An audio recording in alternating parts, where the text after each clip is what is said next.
بسم اللہ الرحمن الرحیم۔ السلام علیکم۔ یہ پارٹ 51 ہے۔ آج ہم آپ کے لیے کتاب لا رہے ہیں کلندر ذات، آواز تالیہ، مصنف امجد جاوید۔ یہ کتاب 1874 صفحات پر مشتمل ہے۔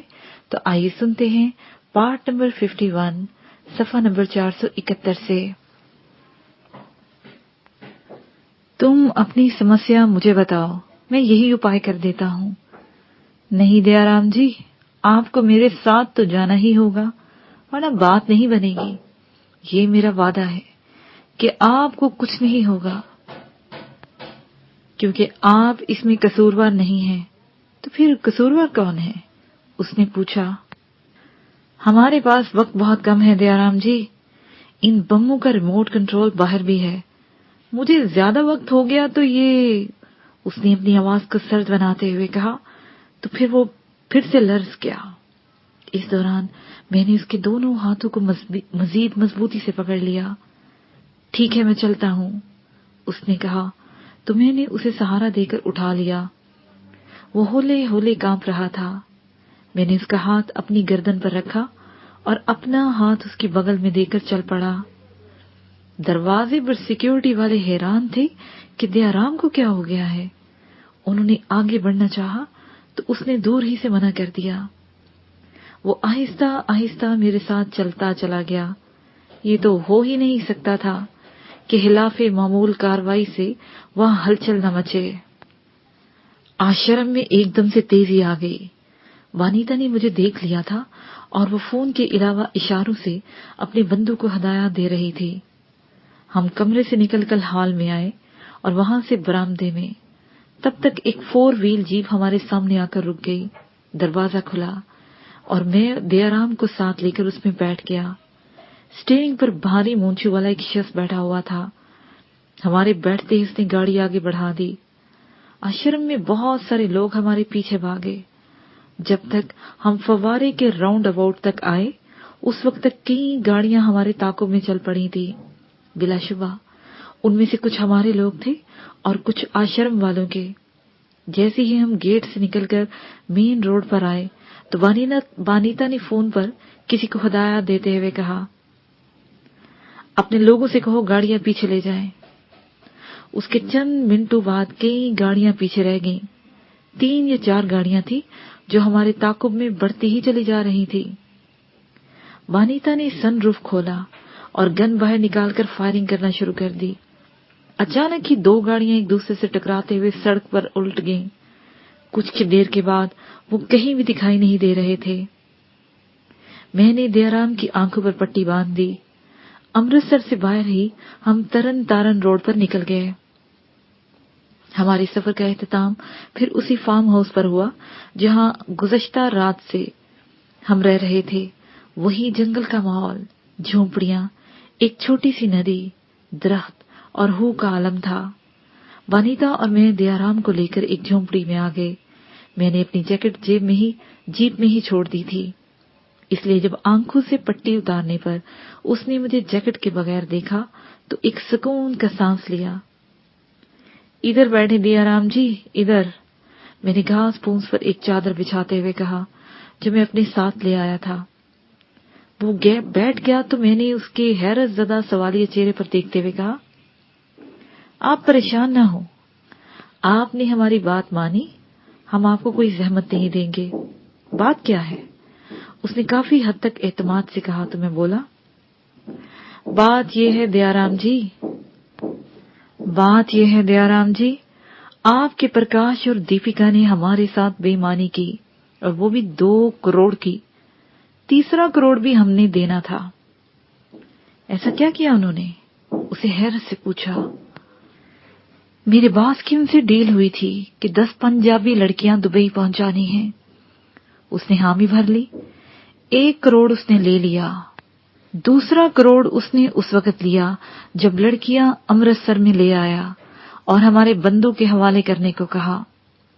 طے یہ تھا کہ وہ دبئی پہنچائے گا، 3 کروڑ اسے وہاں ملے گا۔ اس پر نہ صرف وہ لڑکیاں واپس لے گئے بلکہ 2 کروڑ بھی ہضم کر گئے۔ کیا وہ یہ کام بھی کرتے ہیں؟